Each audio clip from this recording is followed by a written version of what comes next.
So welcome to the 2025 Title 24 Triennial Code Cycle Update for Part 3 webinar brought to you by the Department of Healthcare Access and Information, otherwise known as HCAI.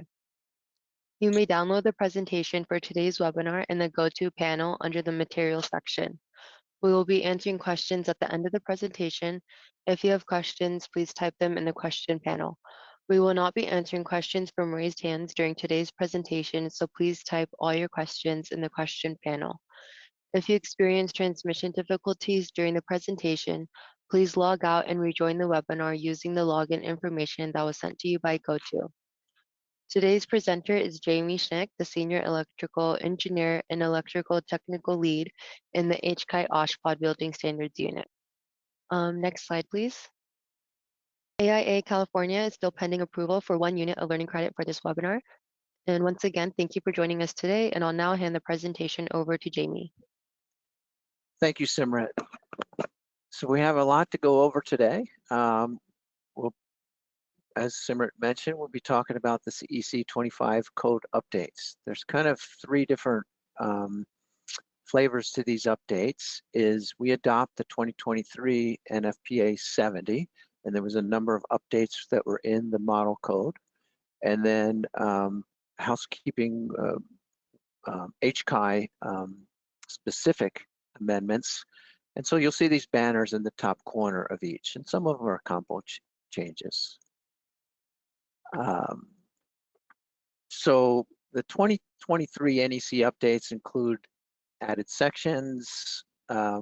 Something that's new to all of us is all the definitions have been moved to Chapter 1. So there will be no more definitions in 517 or any of the other sections. Style manual, there's always updates to kind of keep up with this, the style manual. You'll see paragraphs turned into lists. Then there's a number of miscellaneous and some editorial changes. The new articles added, essentially there's 3 groups. They created new sections for medium voltage. The idea was that the experts for medium voltage should be tapped for those sections, and so they're being decoupled from the original. New product sections, you'll see a few of those, and then new power limited circuit sections. So the new medium voltages are 235, 245, 305, and 315. So all the definitions, as we said, are moved to Article 100. And I'm using this as an example. Patient care space category, that definition used to reside in 517. It no longer does. The language hasn't changed. But I wanted to go over on the bottom here, highlighted in magenta, you know, the 99 colon, that's where this language is extracted or copied from NFPA 99, 3.3.140. 517 says that this definition only applies to Article 517, and then Code Making Panel 15 is the code making panel assigned to maintain and update this definition. Some of the definitions that were modified, accessible as applied to wiring methods. So they're continuing to get a little bit more stringent on that. So it basically says that if before it used to say capable of being removed without damaging the building, but now it also says not blocked in or by other electrical equipment or building systems. So in this graphic right here, for instance, if these boxes weren't overset and the one in orange was directly below the one that's gray, that would, you know, make it impossible to access that upper box without removing the lower one first. So that's how that applies. Appliances, you know, it adds the language that utilization just, you know, equipment, it either fastened in place, stationary, or portable. And we'll see how that comes into play later with one of the code modifications. New definitions, we'll see that commissioning has been added, and I'll talk about that a little bit later, but now the commissioning of emergency power system is a minimum requirement of the code. Likely to be energized. This kind of makes it clear that if you don't have branch circuits going to a piece of equipment, then it would not be likely to be energized. This kind of takes away, I guess, some confusion about something in the vicinity that's metallic that could be energized, specifically conductive material that could become energized because of failure of electrical insulation or electrical spacing. So that means you would have wires coming into that, feeding it. Now going into the general changes, section 110.16 for arc flash warning, it's still a requirement. Now they're adding the requirement not only for service equipment, but also for feeder supplied equipment. So as it reads, you know, a permanent arc flash label shall be field or factory applied to surface equipment and feeder supplied equipment rated 1,000 amps or more. So this is extending the requirements for the arc flash. It talks about the labeling. I included here NFPA 70E of what is industry standard for the equipment labeling. It would include nominal system voltage, arc flash boundary, and then at least one of the following, which talks about, gives you the requirements for PPE. Identification of disconnecting means. Again, all of this you'll see NFPA 70 up here, so we're going through the model code changes. Essentially, they're adding, not only do you need to identify the purpose, but also and the source, but also the location of the circuit source. So now on these labels, you're going to need to find a way to add that information. Typically, it might be electric room number such and such on the first, you know, to clearly identify where it's being fed from.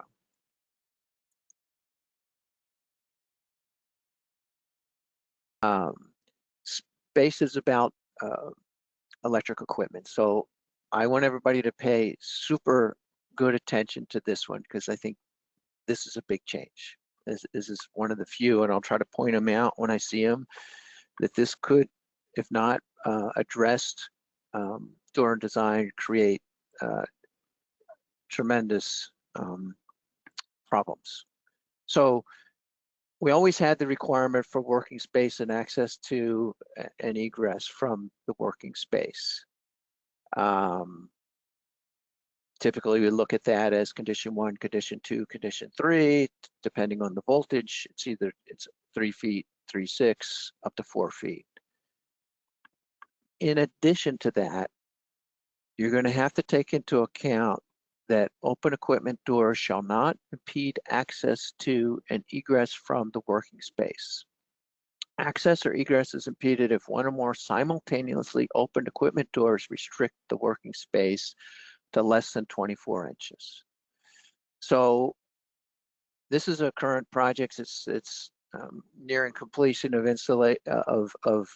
installation, and you'll see you have condition 3 where you have equipment on opposite sides, and so at 480 that clear workspace is 4 feet. If we look at this photo up on the top right, if any of that equipment have doors that open 90 degrees, and including on both sides, you're going to always have to maintain that you have 24 inches clear to access that workspace. So what I'm going to recommend is, number one, when you design your projects, you show the operable doors on your equipment open to the 90 degrees, so that together we can make sure that you maintain. You know, just in this instance, right now, 4 foot would work. If these two doors both are open on opposite sides and they are, you know, 28 inches, now all of a sudden you're eating into that 4 foot, and you're going to have to increase the separation between these equipment. So we see this, this is for all equipment. It used to only be for large equipment in the last version of the code. Now this is for all equipment. And I think number one, like I said, we're going to, in the office, ask you to show the separation. And number two, we're going to recommend that you take careful review of the submittals to make sure that the equipment with operable doors matches what you original design. And number three, you're probably going to have to educate the architects and strategize about the sizing of your electrical rooms to accommodate equipment and this new requirement. Article 126, continuing, we've always had the requirement that these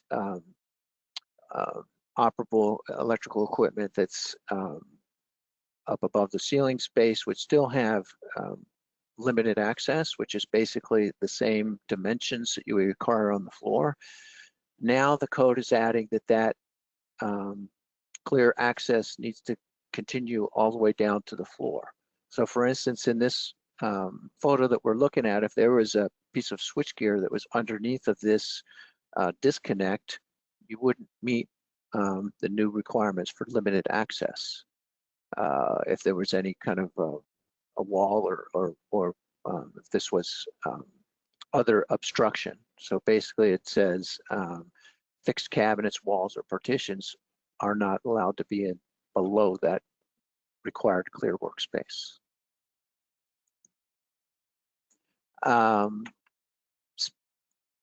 This one, I didn't have a good photo, but essentially it's saying that the clear workspace in front of the equipment needs to be level and even. So for instance, if this was outdoor equipment and there was a slope, the housekeeping pad would need to be extended to include the clear workspace, or the grade would need to be built up to include the clear workspace is level for the entire width of this equipment.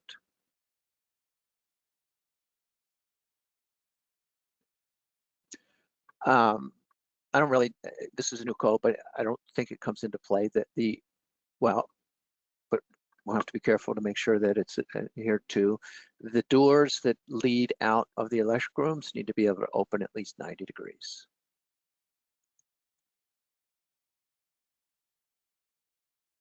So this is interesting. In the definition, it used to say that where this code specifies that it will be in sight, that the equipment is visible and not more than 15 or 50 feet away. This is kind of a cleanup on the style manual. A new section 29 has the requirement where this code specifies when equipment shall be in sight from within the other. The specified equipment needs to be visible and not more than 50 feet. Same language that used to be in the definition. It just got moved from the definition to the section. This is a style manual guide that says, the definitions can't be used to set code. It's just an explanation. I'm going to go through this real quick, but the same requirements that we just went over for systems below 1,000 volts applies for systems above. So the clear workspace, you need to take into account the operable doors, and the doors from the room need to be able to open at least 90 degrees. And the clear workspace needs to be level. Moving on to 210, we see that the ground fault, no real change here, except for this item number 7. I don't really think it comes into play for us, but essentially saying when you're measuring the distance from a sink, typically we'd measure from the center of the receptacle. Now, if you have a large piece of equipment sitting in front of it, you would measure from the edge of the appliance. So it might be a microwave, that's 6 foot. The receptacle itself, if the microwave is centered on, it's going to need to be 7.5 foot away to make sure that the edge of the appliance is not within 6 foot of the sink. 210.8, they cleaned this up a little bit. It used to be a paragraph format, but now it's a list that identifies GFCI protection requirements for drinking water coolers, bottle fill, vending machines. This is stuff that I've just highlighted that we see in our healthcare facilities. Sump pumps, dishwashers, microwave ovens. One thing that's important is that these need to be accessible. And so if you're putting a GFCI behind a vending machine, that would not be considered receptacle. If you're putting it behind a water cooler that's built into the wall, that would not be accessible. And therefore, we'd recommend that you look at either using a GFCI breaker or a switch that is accessible that controls this receptacle. Arc flash circuit interrupter. So we're seeing that arc flash is now required in our skilled nursing facilities. This is article. This is 210.12. This is new. Wherever we see nursing homes in the code, we should, in California, that equates to skilled nursing facilities. So our skilled nursing facilities are going to require arc flash at the receptacles at the bed, patient bed. Here's a new one that is maybe not as cumbersome as it initially sounds. It says barriers shall be placed such that no energized, uninsulated, ungrounded bus bar terminals exposed to inadvertent contact by persons or maintenance equipment while servicing load terminations in panel board, switchboard, switchgear, and motor control centers supplied by feeder taps. So that supplied by feeder taps really limits this requirement to panel boards that are fed by a transformer, or unique situations where you're having feeder taps to distribute the load. Typically in the healthcare, we mainly only see this occur on the panels fed directly by transformers. So this is a vendor item, probably picked up in everybody's specs, and then verified during submittals that they have that protective shield. So 210 is branch circuits, and we start seeing that there's a new introduction of 10 amp branch circuits in the code. Here's where it's permitted. You know, it's permitted for lighting outlets is what we would see in our healthcare facilities. It's not permitted for receptacle outlets, so we'll probably see limited use of this, but this is a new code provision and can be utilized in new projects that are submitted. The code goes through and talks about the wire sizing that's required. Number 12 aluminums or number 14 copper for those 10 amp circuits. Surge protection, they're adding more requirements for surge protection. Areas in skilled nursing facilities used as patient rooms. So this would be the panel boards that feed those patient rooms need to have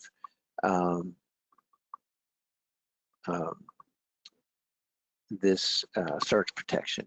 Just thinking about it, probably that would be on critical anyway, and we're probably already covered in the way we normally design things in California. This is a new one that I think is going to benefit everybody. We had one of our very own, Walt Vernon, who worked tirelessly to get this in the code, and essentially it's introducing enhanced demand factors for receptacles, branch circuits that have receptacles that feed patient care spaces. So now you would take the first 5,000 at, if it's category 1, category 2 spaces at 100%, as opposed to what it used to be 10,000 100%. The next 5,000 at 50%, and the remainder over 10,000 VA at 25%. So I did a little calc right here. Say you got 100, this calculated about, I don't know, 700 receptacles, and your load on the transformer is 150 kVA. The old method would have required that you would have 80,000. You would have your demand load on that transformer would be 80 kVA. So you'd have to go to a 112 kVA transformer. The new method for the same number of receptacles would calc out at 37.5 on your demand factor on that transformer, and so you could step it down. And so this should be something that should provide some economic savings, and I recommend that you reprogram your panel schedule calculators to include this. What's important to point out is that these are only for receptacles in these category 1 and category 2 spaces. There's another discount for category 3 and 4. So you'll see this is basically the same as it's always been. So these enhanced demand factors only apply to those receptacles in the category 1, category 2 spaces. This potentially is a really big code change. Article 220.70 for the first time says that you can size your feeders and your service equipment in a method that's different than just the connected load. So I think we've all been wrestling with this for a lot, and connected load we know gets us maybe 30 VA per square foot on a hospital service size.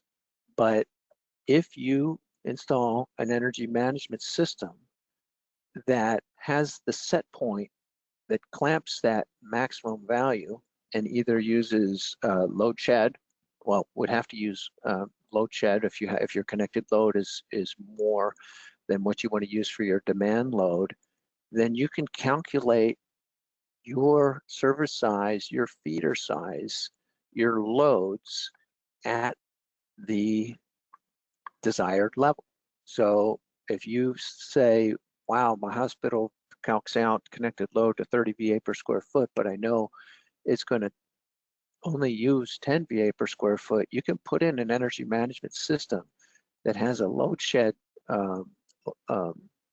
capability that would ensure that you would never exceed the 10 VA per square foot, and you could use that for your calculation. Now, I'm not thinking that's the right number. I'm just throwing out, you probably would put some safety factors. Article 750 is going to be important for you to pay attention because it gives all the requirements for the management system, the listing, how it works, the set point. And so this would need to be a UL listed product, but I think this could have tremendous impact on upcoming projects. Surge protection. 230.67 surge protection is required for areas in nursing homes. I think this is just a repeat of we saw this elsewhere in the code. Selective coordination. Article 215.10 requires selective each feeder disconnect rate 1,000 amps shall be selectively coordinated. And 517.17 says where it's required in other parts of the code, for instance 215.10, that an additional level of ground fault protection is required. So I don't think it comes into play too much on hospitals. If this is over 16, this is over 1,000, all of these need to be selectively coordinated based on 215.10 over 1,000 and 517.17 two levels. But where I do see it come into play is on clinics, and you have a single distribution board that feeds a clinic that needs to be selectively coordinated. Well, that's a code requirement between that feeder to the clinic, but you'd have to go back and verify that the rest of the breakers on that board are selectively coordinated. So that could cause some challenges. This is a simple addition that the SPD needs to have a light or some way of visually demonstrating that it's still functional. And I think I haven't seen any that aren't made with this feature. Grounding and bonding. So, you know, I think it's fairly typical, and if we've been in the field, we've all seen that this ground wire comes out of the bottom of the transformer through a ventilation slit. And the code has seen, writers have seen it prudent to add that as not, to exclude that as code compliant. So enclosures with ventilating opens, grounding electroconductor shall not be installed through a ventilation opening of an enclosure. We see that a lot on transformers, but that applies to all electric equipment.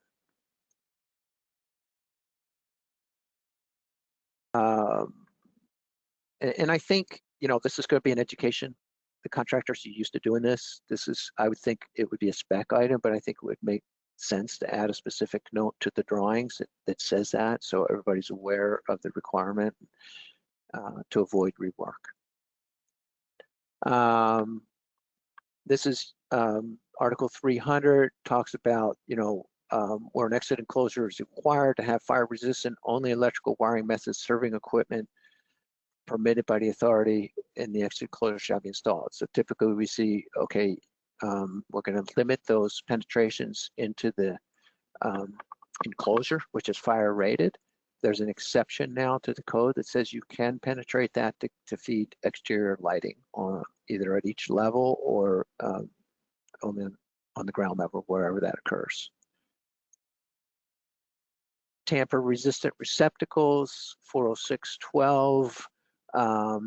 We see that, you know, tamper resistant receptacles, the change is they're adding that for nurse, for SNFs and psych hospitals. SNFs is kind of new. I think we already got a requirement for tamper proof in psych hospitals. And I'm looking at it, it doesn't really specify where, so it's basically saying throughout. Article 408, switchboard switchgear. So this is, you know, the circuit directory. It used to be called directory required. Now it says descriptions required. And it is fairly similar, but it kind of toughens up and says clear, evident, and specific the purpose or use of each circuit, including spare, shall be identified. So in the directory, that's a requirement. Description with the degree of detail and clarity is unlikely to result in confusion. So typically we see, okay, it's receptacles in Office 3402 would meet this requirement. It's not dependent, you know, you wouldn't be able to say Dr. You know, receptacles in Dr. Schnick's office, for example, because that could be transient, people move offices. On the description of power sources for switchboards, switchgear, and panel boards, we saw that this requirement was added for disconnects. It's also added for the distribution equipment, that you need to not only identify the circuit or the source of where it's fed, but also where that source originates. So again, it looks like we're going to be required to add room numbers and floor levels to this. Replacement panel boards. You know, I didn't do much on replacement. There's a ton of new information, language in the code about replacement. Panel boards, switchgear, everything imaginable. Specifically, you know, this is saying the panel board is the internal guts, the cabinet is the external. You need to have an AIC rating for both. And in some cases, in these old panel boards that you want to reuse, it might need to be a field rating. If it's 10,000, that's what it's understood to be. If the AIC rating exceeds that, then you're going to have to do some field listing for that cabinet if there's not a label that says it's AIC exceeding what's available. This is healthcare specific germicidal irradiation luminaires. I'll just point out 410, 190 has a number of requirements. This is new to the code. You know, they need to be installed per the manufacturer's instructions. It's not permitted where unless it meets the manufacturer's instructions. Shouldn't be installed where it's subject to physical damages. So basically, this is added to the code, and it's probably the way we had enforced it normally, is follow the manufacturer's instructions, and so it's just now added to the code. They need to be listed. The components need to be listed. You know. And everything needs to be in accordance with the manufacturer. Obviously, these provide benefits to the healthcare facilities, and they're worried about the safety of those to make sure that they're not harmful to people in the space. Many times we've seen occupancy sensors that turn these off automatically when someone enters the room. Article 440, air conditioning, refrigeration equipment.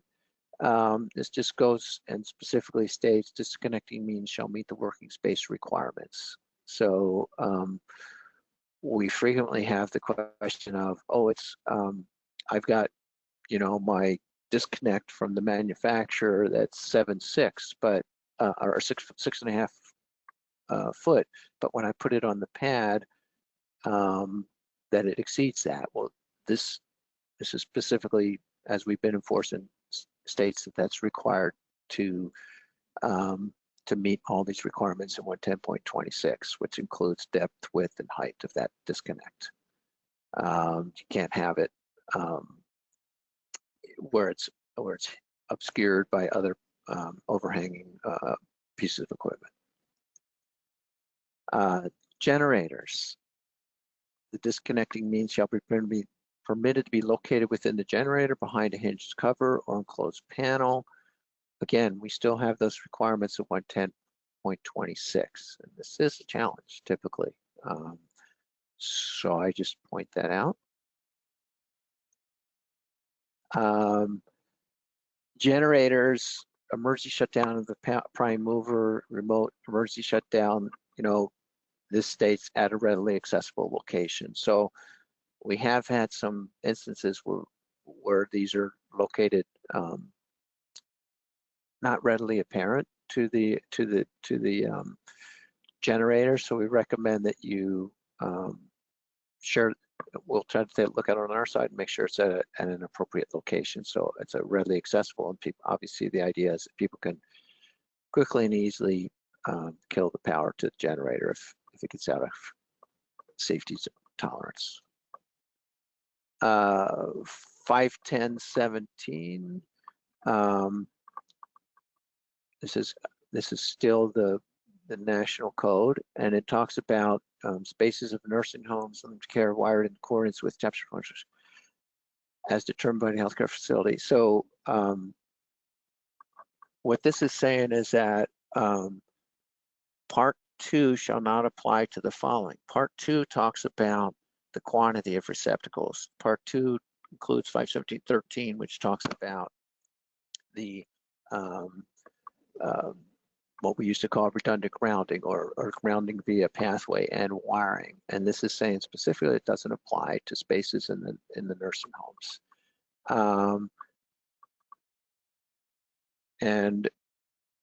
Part 2 doesn't apply to these other areas, and they've added pharmacy services. So pharmacy services that are not contiguous with the healthcare facilities don't need to comply with these wiring methods that are found in 517 Part 2. Panel board bonding. So we know that panel boards from two that are not under the same transfer switch need to have the bonding. So typically we'd have normal and critical branch circuits serving patient bed areas, and they need to be bonded. We used to see that with a number 10 tying the ground bosses together. Then the code added that could be broken, so you could go from panel to panel with this number 10. And now there's a new exception that you could have a bus. So I want to make it clear that this bus, that's if it's installed and used for the bonding of panel boards that feed patient care spaces, the same patient care space, that cannot be the same bus that's used to ground your transformers in your electric rooms.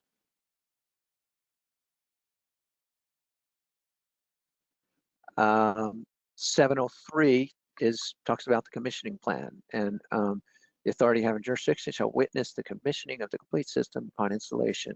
So NEC NECA 90 for commissioning building electrical systems. So I think we're going to have to get smart on this. Obviously, commissioning is most successful if it's addressed early in design and accounted for, and how the systems are going to operate is taken into account. And then that should be shared with our office, and then so we can go out together with you and witness that it performs as intended and as designed. Now we're moving on to HCAI specifics changes. And so we'll see Article 517.1. I kind of cleaned up some language that basically is saying that electrical construction documents shall clearly indicate which equipment will be part of the essential electrical system sources and distribution. And for OSHPD 2, if it's part of the alternate source of power required for AB 2511, and have documentation for special seismic certification. So this is just really cleaning up the language and trying to make it very clear. We're seeing with the new microgrid solution that it could be not clearly evident what components are part of the essential electrical system, so we're requiring that's documented clearly on the design. 517.4. So this basically says that for the one source or set of sources shall be sized to supply the entire healthcare facility electrical load and shall be permitted to be located on-site or off-site. The sources shall be one of the following: a utility. We see that a lot. On-site resources. So you could, we have had instances where people say, hey, or a combination of both. I've got I'm doing an expansion to my hospital and the utility says it's going to take 3 years to get a service upgrade. Can I add in PVs and combine that with my utility to get to my new site maximum load requirement? Yes, you can. All of these resources need to be seismically certified, similar as a utility has seismic requirements, but this just kind of lists that you can use utility, on-site resources, or a combination of both to meet your overall site electrical load. This is an emergency load. This is full operation as normally intended. We saw the demand factors. There's reference here in 517.22 that we can use those demand factors called out that we reviewed earlier in 2010. Because of that, we had to rename and renumber. Artificial lighting goes from 517.22 to 517.8, and 517.24, which is mobile medical facilities, goes to 517.9. No change in content, just location. So remember I said on the National Electric Code, it had what's not covered. It didn't meet the wiring requirements of Part 2 of 517. We used to not adopt that. So it was a double negative, but now we're just in line with the National Electric Code. And when they say it's not covered, then it's not covered. So this kind of, again, talks about receptacles and wiring methodologies can be per part 1 through 4 of the NEC. It doesn't need to follow 517 for quantity of receptacles in the SNF sleeping rooms or grounding methodology.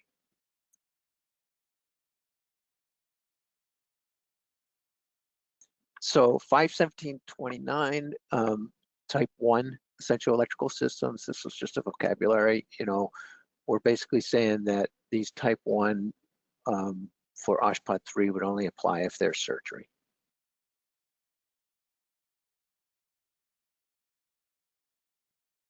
And then just so you know, you'll see the code, it's written 517.30 sources of power.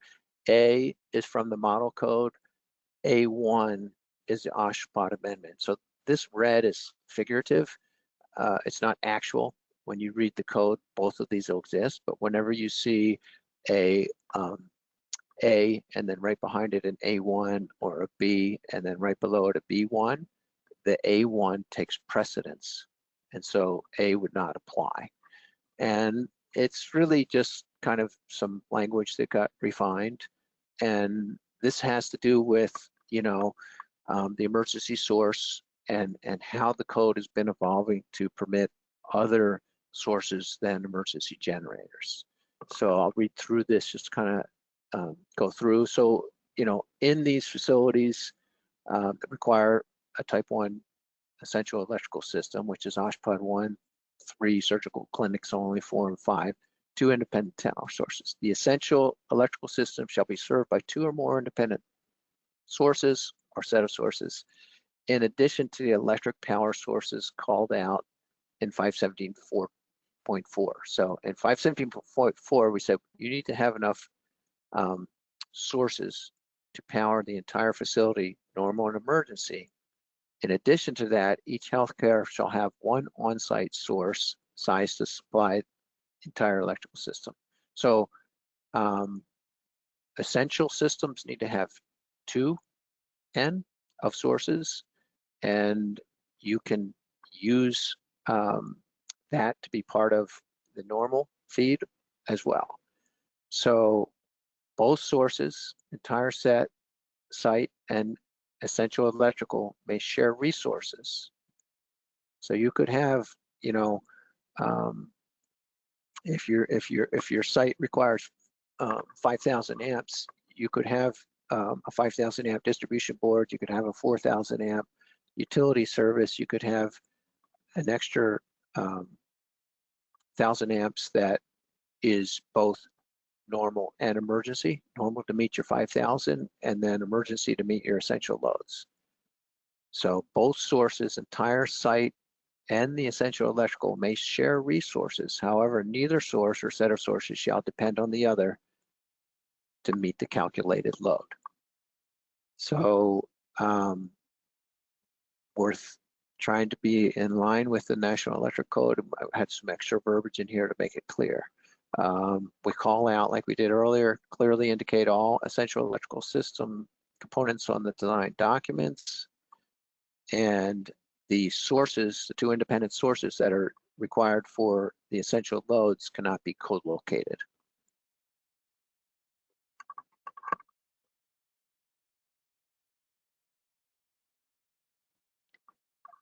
Um, 517.30 sources of power.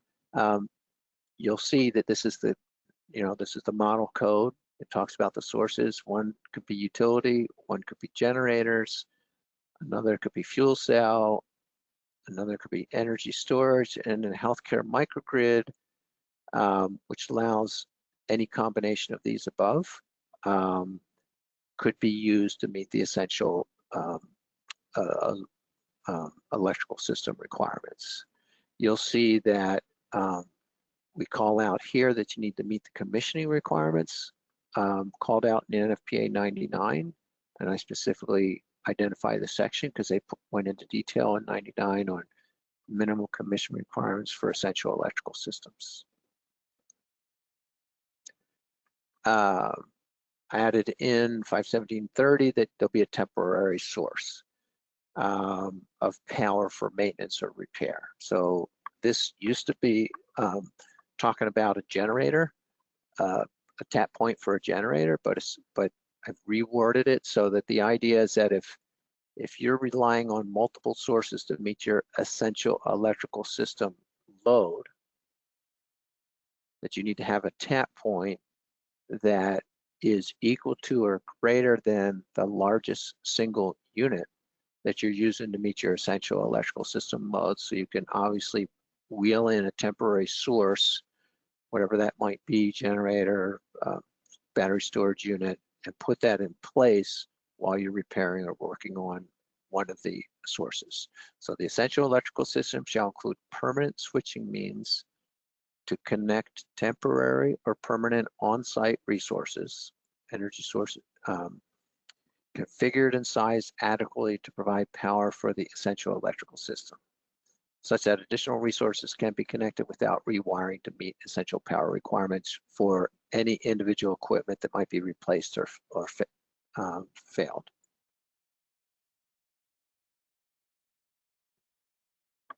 (51731) again, requirements for the essential electrical system, and you know, this is existing code B. We used to have something that sounded very similar. I think we probably could have gotten rid of this last edition because it really doesn't add anything. But I'll just point out that sizing of your essential electrical system, you can use prudent demand factors and historical data. So you don't have to size your emergency power sources based on connected load. You can develop engineering documents that take into account perhaps an adjacent building or existing knowledge that you have of what the demand factor is for that existing site and apply that to the new. We will help you be diligent in that and make sure that if you're getting demand historical data from a building that has gas-fired boilers, chillers, and sterilization equipment, that you're not comparing that apples to apples to a new all-electric hospital. But we're open to the calculations that show how you would get there and use this historical data to minimize the sizing. We're really trying to help with the concern that the actual load and sizing, I'll just use generators because that's what we've done in the past, is so big that when you actually have a power outage, that generator is only minimally utilized.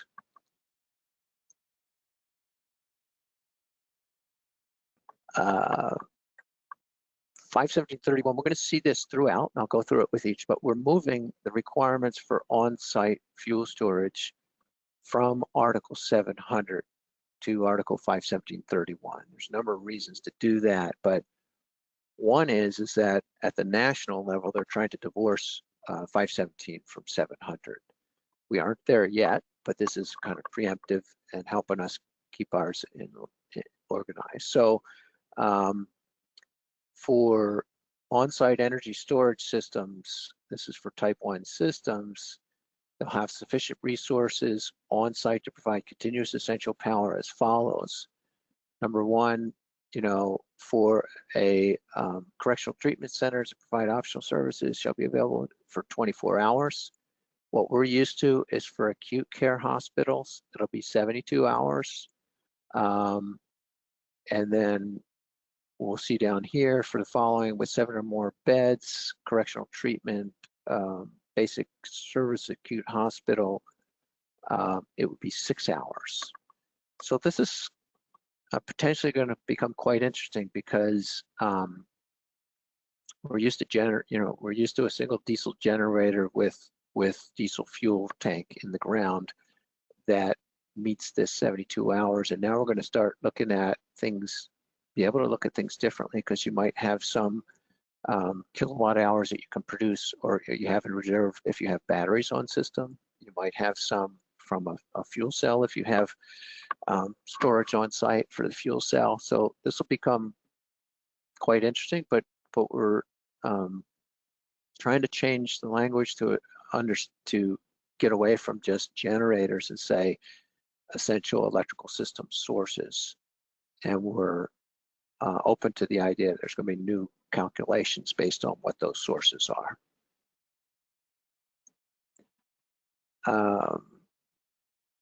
This is a biggie. It's not NFPA. It's not the NEC or a CEC amendment, but I'm putting it in here because I thought it was relevant and important. NFPA 110, the 2025, the 2022 edition, which will be adopted by the state of California on January 1 of 2026. By the way, all of these codes that we'll be going over will be adopted January 1, 2026. Now states that for classifications, this is fuel tank capacity. And just like we're used to, if the runtime, if the on-site fuel is required to be 24 hours or less, the main fuel tank will have a minimum capacity of at least 133% of the low fuel sensor quantity. So no changes if for the facilities that need less than 24 hours. But for facilities that need more than 24 hours, our acute care hospitals need 72. The main fuel tank shall have a minimum capacity of at least 100% of the low fuel sensor. So this is pretty significant. If we're just dealing with generators, now we're looking at, we used to have 72 hours taken at 133%, took us to 96 hours worth of fuel. Now, if it's a hospital, you only need 100%. So please note that, share that when you're looking at your MPC 5 compliance documents.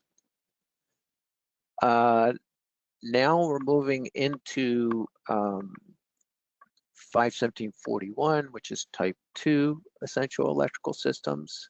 And again, this is just graphical.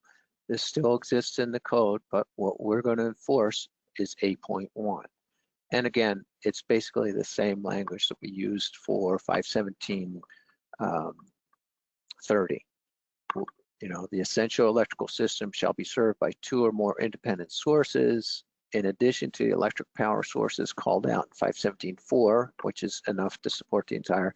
Each shall have one on-site source sized to supply the entire essential electrical systems. Both sources can share resources. And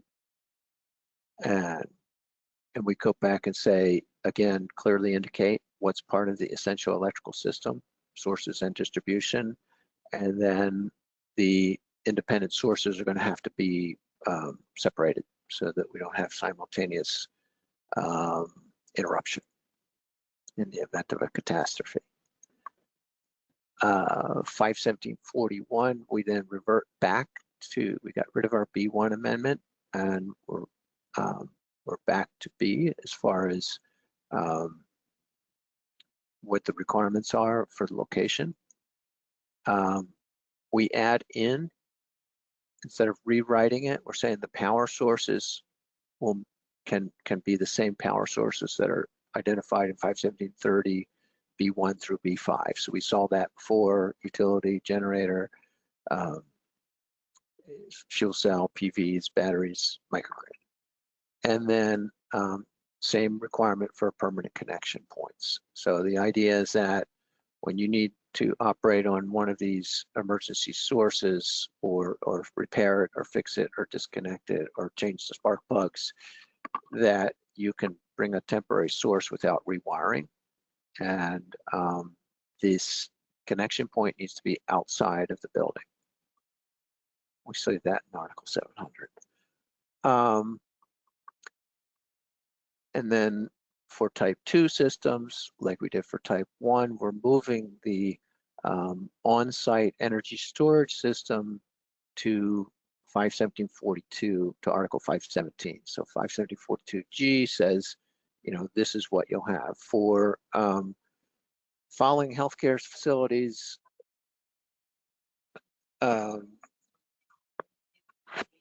Excuse me. We'll have 6 hours for these correctional treatment facilities that provide only basic services, acute care hospitals, intermediate facilities, skilled nursing. So these are for the smaller, actually, this is, well, this is not OSHPD 1. So these are the lower critical spaces, need to 6 hours. For OSHPD 2, we included the requirement, which can be found in the CEC for OSHPD 2 has this AB 2511, which required 96 hours. So it's interesting.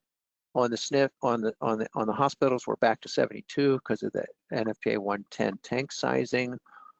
The way the bill was written for SNFs, we're still at 96 hours. Now we're seeing projects come through, and I think everybody's aware that AB 2511, there was a bill 116, which revised the enforcement date from January 1 of 2026 to some future unknown date. So when we review these projects, we're going to remind the requirement of the fuel for 96 hours. But if someone intends to do somewhat less than 96 hours and have contractual arrangement, we will make the note that that contractual arrangement will have to get approved by CDPH, but we won't ask to see it. And just so everyone understands, the process to get a letter from OSHPD that says you're in compliance with AB 2511 is the evaluation, the assessment form. So even if you already have an assessment and you now have a construction project that revises the design of the electrical system to meet this requirement for emergency power for your cooling, you're going to have to submit a new assessment to verify that you're in compliance. 517.45, we just took out, there was language that said surgery clinics had to have a generator, and we just revised that to say it can be same sources as is allowed in 517.29 through 35. It opens it up to all the sustainable sources.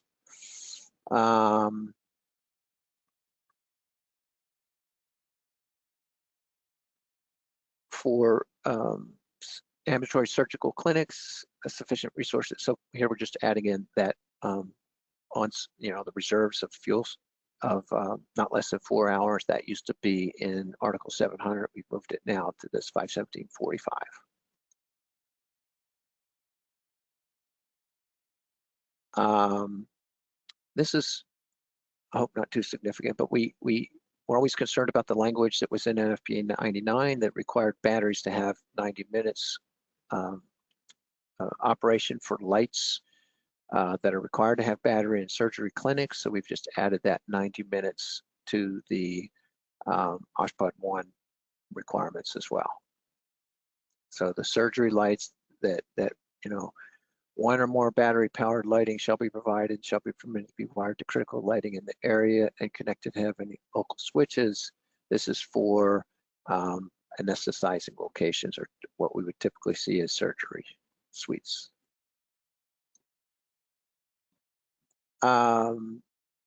So nurse call system, we had a lot of challenges with the location of the call device. It had language that was in the code for a long time. In the shower stalls and tubs, station located between 5 and 6 feet within normal view of the user and within reach of staff without the need to step into the stall or tub.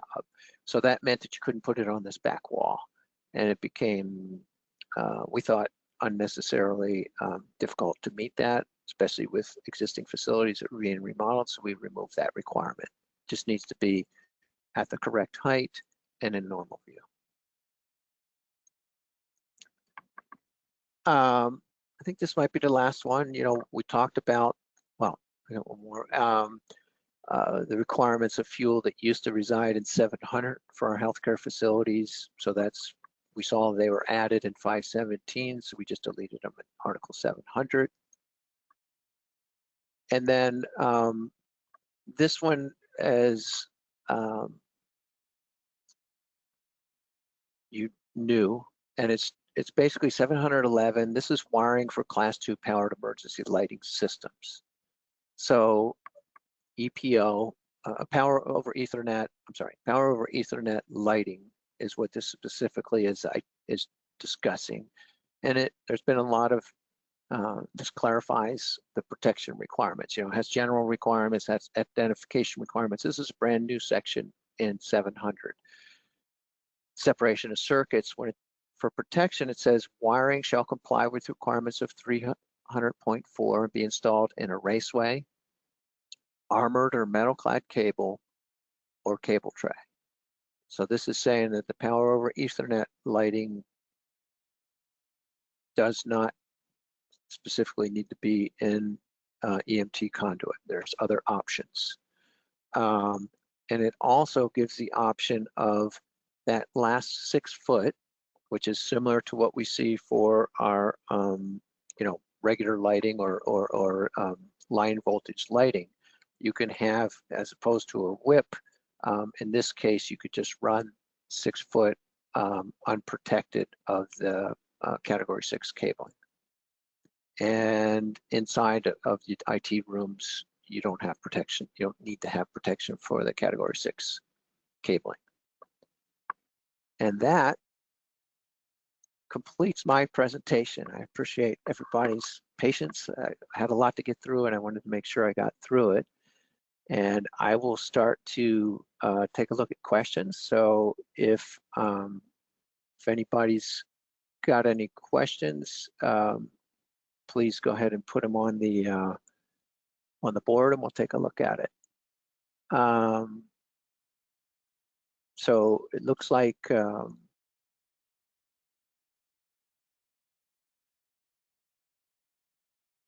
let's see.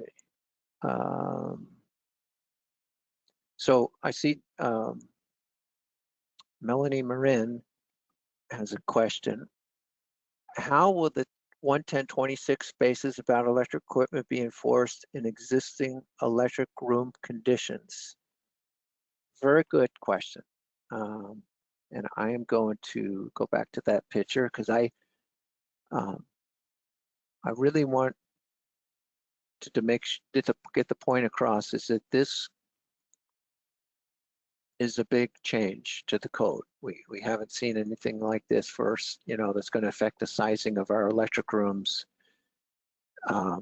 since I've been involved. So if you have an existing electric room and you're doing work that extends circuits from a piece of equipment in that electric room, then that will be considered an existing conforming condition. And you won't have to go back. We're not going to preclude you from adding devices to these existing equipment. However, if you come back and add a new panel board or a new piece of equipment, distribution equipment, that new work is going to need to comply with the new code. So you might have a situation where, on the opposite side of this switchgear, 4 feet is clear. When you open the door, you don't have the 2 feet. Well, we're not going to preclude you from adding devices to that, but you're not going to be able to add a piece of equipment across the aisle from that, if that makes sense. So I hope that explains. But essentially, this is going to, it's going to be some work for all of us to look at, but we're not going to require you to fix existing conditions in electric rooms, and you'll still be able to use them as tap points to extend, to add overcurrent protection, extend circuits, new circuits from existing equipment. I think hopefully that answers Jeff Hankins' question too. If not, go ahead and re-enter. You'll be able to obviously, through the wonderful world of electronics, this will be downloadable. This is for your use. And that should be evident from our website. Are there any considerations for class 4 power being used in healthcare facilities? For example, if class power were used for life. So I said, you know, when I got in this position and I'm adopting the national code, I had some frustrations adopting the national code, and so I went and got on the National Code Writing Committee, and I can say right now there's a strong there's a few strong individuals that aren't excited about accepting class 4 powering, you know, wiring in our healthcare systems with the same leniency that we see sorts of class 2. So, David, I don't, you know, that's coming, but no, 700.11 does not apply to class 4 cabling. On generator fuel tank sizing, the new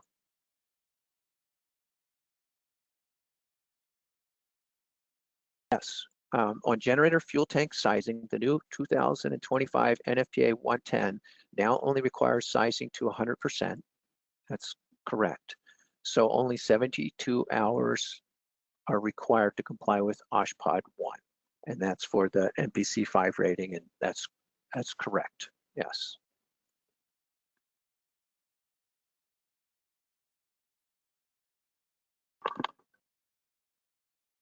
Wow. Well, I know this was a lot of information. I appreciate everybody's attending, and sorry we didn't have direct communications, but in order to kind of make sure that we got through everything, I wanted to be able to talk. So another question has come in.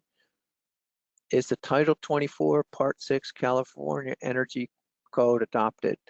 Yes. That was last code cycle. We've adopted Part 6 of California Energy Code, and we have, you know, so you need to fill out the forms, study the code. There are some exclusions for healthcare. As that Part 6 continues to evolve, those exclusions are becoming less and less. But yes, we do enforce Title 24 Part 6 California Energy Code for projects that are submitted up until the last code cycle and moving forward. Yeah, so this is a good question Melanie raised. If the equipment doors open more than 90 degrees, does that impact spacing? So remember, open doors shall not impede access to or egress from the working space. So the way I interpret that is that clear workspace of 3, 3.5, or 4 foot is required no matter what. And that cannot be impeded by a door swinging open into that space. What this is saying is that in addition to these clear workspaces, you need to ensure that there's always at least 2 feet between the equipment, you know, for people to pass through when the doors are opened at 90 degrees. So there could be a, you know, when we're looking at them side to side, you know, one aisle versus the other aisle, when the doors open 90 degrees, that's going to have the most impact on that space. There could be a, you know, sometimes we'll get rectangular or triangular rooms or weird shaped rooms, you know, wherever that door swings, you always need to maintain the 2 feet. So I hope that answers the question, but we're not saying that when the door swings, you know, into the clear workspace that's required, that's going to impact the code interpretation at all. It's only going to impact the access, which is that 2 feet that's required. You know, typically you'd see like this space is 4 feet. This door might open 3 feet. Well, now instead of having 4 feet between this equipment, you need to have 5 foot so that door can be open. Now, if another door opens on the opposite side, you probably need to add another 2 feet. So it's going to really, you know, be incumbent on the engineers to finesse these systems and to look at what equipment comes with doors, and we're going to recommend that you show them on the plans. That'll be a comment that we make for your benefit and for ours, because the truth of the matter is it's the simplest thing in the world to walk through this at the end of the day after everything's built, and that's what's going to happen. And people are going to have to open doors, and people are going to take out a tape measure. But we don't want to find out after it's all built that it's not code compliant. We want to figure it out during design and then enforce that it's built the way it's designed, so that we don't have those uncomfortable situations where you got something that's not code compliant. You already spent a lot of money to put in perfectly new equipment that's going to have to be relocated. So let me see if I can keep moving here.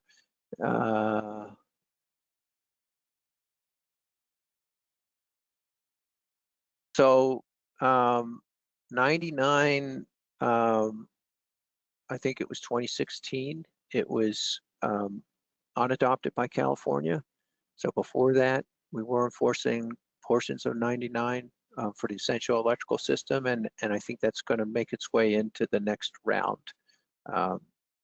of code. You know, that's a really good question, David. I will find out when we adopt 99. VOOC, would the door restriction be omitted? No. If it swings 180 degrees, that doesn't relieve you from the requirements of when it's open at 90 degrees. So let's read this. Access or egress is impeded if one or more simultaneously opened equipment doors restrict the working space to be less than 24 inches. So no, we don't see that, okay, I can swing it past the 90 degrees. We're just looking at when it opens 90 degrees, that's going to be the pinch point, and that's what you're going to need to address. If an ATS manufacturer recommends replacing their existing controller due to being obsolete, so this current code, I guess you're asking with these code updates that are being enforceable January 1 of 2026. And the question is, if an ATS manufacturer recommends replacing their existing controller due to being obsolete, can I change the controller in next year's code cycle? I'm worried I triggered the recondition. So Justin, I'm gonna have to take a look at that. I don't think I can answer that one right on the spot. So Mary Grace, can the 24-inch clearance be taken where the other door is closed at the opposite side of the aisle, or we have to take into account both doors are open? So I'm really glad to have all these questions about this, because this is a big deal. And yes, the way the code is written, if one or more doors are simultaneously opened. So the code is specifically saying, look at the condition when both doors are open 90 degrees and verify that you still have your 24 inches to pass between.